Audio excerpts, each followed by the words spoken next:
అందరికీ నమస్కారం. మొన్నటి దినమున మున్సిపల్ కౌన్సిల్ సమావేశం అత్యవసర సమావేశం జరిగింది. ఆ సమావేశానికి సంబంధించి కొన్ని ప్రజలకు తెలియజేయాల్సిన బాధ్యత మా పైన ఉంది కాబట్టి తెలియజేస్తా ఉన్నాం. అత్యవసర సమావేశంలో కమిషనర్ గారు వ్యవహరించిన తీరుపై ఎంతో బాధాకరమైన విషయం. దాని విషయం ఏంటంటే 23 అంశాలు ఉన్నాయి. మొత్తం ఈ 22 అంశాలలో చాలా ముఖ్యమైన అంశాలు ఉన్నాయి. ప్రొద్దుటూరు మున్సిపాలిటీ నుంచి స్థలాన్ని రిజిస్టర్ ఆఫీస్కు బదలాయింపు, ₹1 డబ్బులు లేకోకుండా వరదరాజుల రెడ్డి గారి లెటర్ పైన 15 సెంట్లు స్థలం కేటాయించుట కొరకొని ఒక సబ్జెక్ట్ ఉంది. వర్కర్స్కి సంబంధించిన 600 మంది వర్కర్స్కి సంబంధించి చెప్పులు, బట్టలు, కొబ్బరి నూనె ఇటువంటివన్నీ ఆమోదం తెలపాల్సినవి కూడా ఉన్నాయి. ఇవన్నీ కూడా కమిషనర్ గారు అతని చేతగానితనంతో, కౌన్సిల్ ఎట్లా జరపాలనే తెలియనితనంతో, అదర్ డిపార్ట్మెంట్స్ నుంచి వచ్చినాడు కాబట్టి వచ్చినా తప్పేం లేదు, కొంచెం అవగాహన కల్పించుకొని చేసి ఉంటే ఇటువంటి రచ్చ జరిగేది కాదు. ఇతను వచ్చిన నుంచి ఏ ఒక్క మీటింగ్ కూడా సక్రమంగా జరిపిన దాఖలాలు లేవు. ప్రతి మీటింగు ప్రతిదీ కూడా ఒక టీడీపీ కార్యకర్త లాగా, ఒక లీడర్ లాగా వ్యవహరిస్తున్నాడు. ఆయన కమిషనర్ లాగా వ్యవహరించడంలే. ప్రతి అధికారి పైన నిన్ను సస్పెండ్ చేస్తా, నిన్ను రిమూవ్ చేపిస్తా, నువ్వు నాకు వద్దు అని చెప్తా వస్తున్నాడు. ఇది ఎంతవరకు ఆయనకు భావ్యం? దాంట్లో కొన్ని విషయాలు ప్రస్తావించాల్సింది కాబట్టి ప్రస్తావిస్తున్నా. ఆయన ప్రెస్ మీట్లో బడ్జెట్ గురించి ఏం చెప్పినాడు? ఈ అజెండాలో బడ్జెట్ కేటాయింపులు ఏముండయి, ఫలానా దానికి ఇంత, ఫలానా దానికి ఇంత అని ఎక్కడన్నా ఉందా? ఏముంది బడ్జెట్ కేటాయింపులు? అసలు బడ్జెట్ కేటాయింపులే లేవు. మనకు అక్టోబర్ నెలలో వచ్చిన 3,20,00,000 మనకు వచ్చింది, మనకు ఖర్చు అయింది. 1,70,00,000 మనకు ఆదాయము. మనకు వచ్చినదైతే 1,70,00,000, మన మున్సిపాలిటీ ఖర్చు పెట్టింది 3,20,00,000 అనేది మాత్రమే ఉంది. అదేం తప్పుగా ఆ సీసీ దీంతో ప్రచురించినాడు? తప్పేముంది దీంట్లో? గౌరవ సభ్యులకు తెలియజేయాల్సిన బాధ్యత ఉంది. మా చైర్మన్ గారు మీకు లెటర్ ఇచ్చినారు. ఏమని? ప్రతి మీటింగ్లో ఫస్ట్ అంశంగా మన ఖర్చులు, మనకు వచ్చిన అమౌంట్ ఎంత ఈ నెలకు అనేది రావాలని చెప్పి ఉంటేనే ఇది ప్రచురించినారు. దీంట్లో ఉంది. దీంట్లో తప్పుగా ఏముంది? కమిషనర్ గారు, నువ్వు తినేదిందా, నేను తినేదిందా, ఎవరు తినేదింది దీనిలో? లేదంటే ఎమ్మెల్యే గారు తినేదిందా? ఏం తప్పుగా ఉందని నువ్వు అతన్ని సస్పెండ్ చేస్తా అంటావు? అతను ఏదో చెయ్యరాని నేరం చేసినట్టు ఫీల్ అవుతున్నావు. నువ్వు చేయరాని నేరాలన్నీ చేస్తున్నావు. ఒకటి లాస్ట్ 22 అంశం నాకు తెలియకుండానే అజెండాకు వచ్చిందంటావు. ఇది ఎవరి సంతకం? నీదేబ్బా. కౌన్సిల్ చర్చా విషయం నువ్వు పెట్టింటేనే కదా అతను కౌన్సిల్ సబ్జెక్ట్ తెచ్చింది. ఇది కాదా? ఆ పిల్లోడు ఎస్సీ అనే ఉద్దేశంతో నువ్వు ఇదంతా చేస్తున్నావు, అతన్ని ఇబ్బంది కలిగజేస్తున్నావు. పాపం వాళ్ళ నాయన ఉద్యోగం ఆ పిల్లోనికి వస్తే నువ్వు ఓర్చుకోలేనట్లున్నావు. నువ్వు ఇచ్చినదే అజెండా సబ్జెక్ట్ చేస్తే తప్పంటావా? మొన్న రోజున అందరూ ప్రజలు గమనించుంటారు కమిషనరు తీరు ఎట్లా ఉన్నది కౌన్సిల్ హాల్లోని. లేచినాడు, మైక్ తీసుకున్నాడు. మేడం అడిగింది, సీసీ గారిని ఎందుకు మీరు మార్చినారన్నారు. మైక్ తీసుకునేప్పటి నుంచి విపరీతమైన టెంప్ట్ అయి మనిషి మాట్లాడినాడు. ఆ మాట్లాడేదానికి కారణం ఏంటంటే వరదరాజుల రెడ్డి కుమారుడు కొండారెడ్డి ఇతని ఆర్డర్ వేసినాడు మధ్యాహ్నం 2 గంటలప్పుడు. మీటింగ్ జరగద్దు, జరపకూడదు, నువ్వు ఏం చేస్తావో నాకు తెలియదు అని చెప్పి ఆర్డర్ వేసినాడు.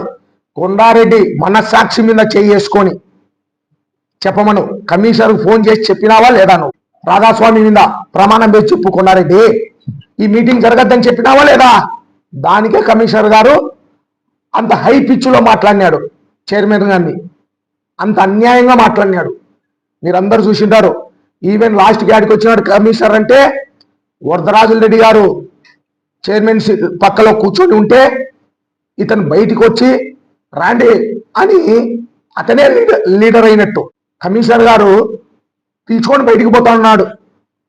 అంటే ఒక కమిషనర్గా ఉండి ఒక ఎమ్మెల్యేని పిలుచుకొని పోతా ఉన్నాడు.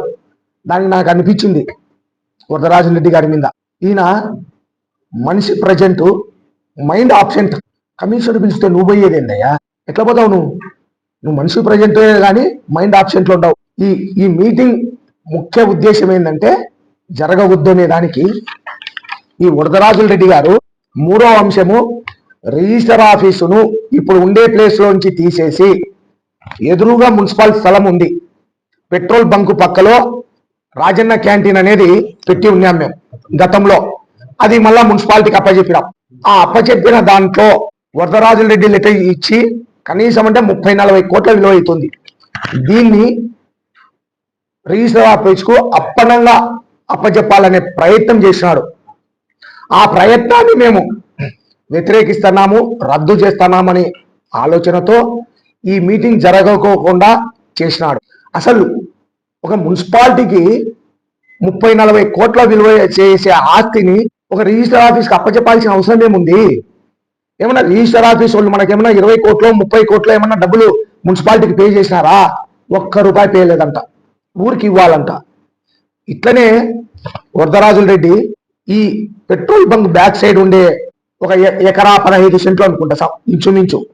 ప్రస్తుతం ఇస్కాన్ టెంపుల్ ఉంది. ఇస్కాన్ టెంపుల్ కంటే ముందు ఒక జూటూరు కళాక్షేత్రం అని ఉన్నది. ఆ జూటూరు కళాక్షేత్రాన్ని కూడా ఇదే వరదరాజుల రెడ్డి హయాంలో ఎమ్మెల్యేగా ఉండేటప్పుడు టీటీడీగా అప్పచెప్పినాడు. మేము దీన్ని మెయింటెనెన్స్ చేయలేము కాబట్టి ఇది మీరు తీసుకోండి అని ఆ రోజు ఈయన అవగాహన లేకనో తెలియకనో తెలిసో టీటీడీకి అప్పచెప్తారా అంత పెద్ద ఆస్తిని? ఎకరా చిల్లర.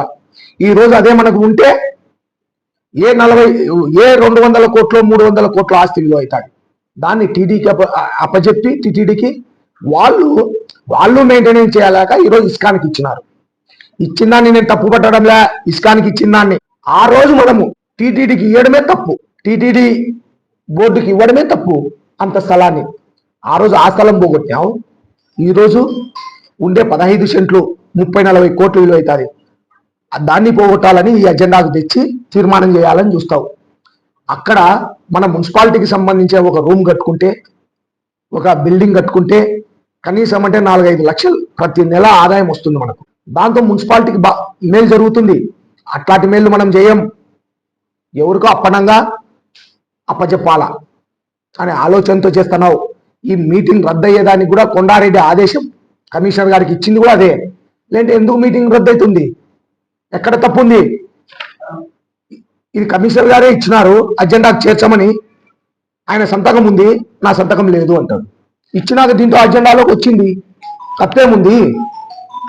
ఈ అజెండాలో ఎక్కడే కానీ ఈ కమిషనర్ వచ్చిన వాళ్ళకి కానీ ఇంకా ముందు కమిషనర్లు కానీ కమిషనర్ గారి సంతకాలు ఉండవు, లేవు.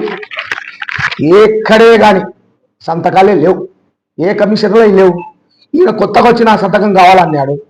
4 నెలలు 5 నెలలు జరిపినావు కదా, దానిలో ఏ అజెండాలో అయినా నీ సంతకం ముందేమో చూపిస్తావా? లేదే. ఈరోజు ఎందుకు వచ్చిన ప్రశ్న? ఎంత దారుణంగా ఈ ప్రొద్దుటూరును ఏ ఒక్క డెవలప్ లేకుండా చేస్తున్నారంటే ఈ వరదరాజుల రెడ్డి అండ్ ఆయన కొడుకు. ప్రతిదీ అడ్డమే, ప్రతిదీ అడ్డమే. ఇది మేము అడ్డం పట్టే తప్ప రిజిస్టర్ ఆఫీస్కు సంబంధించిన స్థలాన్ని మేము రద్దు చేయాలనే ఆలోచన చూస్తే మాకు తప్పంట. ఆయన చెప్పింది చేయాలంట. ఆమోదం తెలిపి వాళ్ళ ఊరికి ఇవ్వాలంటున్నాడు ఈ స్థలాన్ని. ఎందుకు ఇస్తాం? ప్రజల సొమ్ము ఇది. అంత ఇష్టం ఉంటే ఎంఆర్ఓ ఆఫీస్లో కట్టుకోమను, రెవెన్యూ వాళ్ళని అడగమనండి. రెవెన్యూ స్థలాలు ఎక్కడన్నా ఉంటే రెవెన్యూ స్థలాలు అడగండి. వాళ్ళ ఇటువంటి స్థానిక సంస్థల స్థలాలు అడగకూడదు, ఇవ్వకూడదు. రెవెన్యూ స్థలం ఎక్కడన్నా డీకేటీనో ఏదన్నా ఉంటే అక్కడ పోయి కట్టుకోమనండి. అంతేగాని ఇంత మెయిన్లో అక్కడ ఏం అవసరం? రిజిస్టర్ ఆఫీసు కనీసం మనకు 40 కోట్లు ఇస్తుంటే దాని వాల్యూ కట్టిస్తుంటే మున్సిపాలిటీకి ఎస్ మనం ఇద్దాం. ₹1 లేదంట, ఫ్రీగా ఇవ్వాలంట. ఆయన లెటర్ ప్యాడ్లోనే రాసి ఇచ్చినాడు. దీనికోసం నిన్నటి మీటింగ్ అంత అల్లరి చేసినాడు. కొండారెడ్డే దీనికి అంత మూల కారణం. పెద్దన్న గారు మళ్ళీ ఒక్కసారి మీకు చెప్తాడా, మీరు అన్ని మీటింగ్లకు ప్రజెంట్ అవుతున్నారు కానీ మైండ్ ఆబ్సెంట్లో ఉంది. ఇది కూడా ప్రజలందరూ కూడా నేను చెప్పిన విషయం ఒక్కసారి ఆలోచన చేయండి.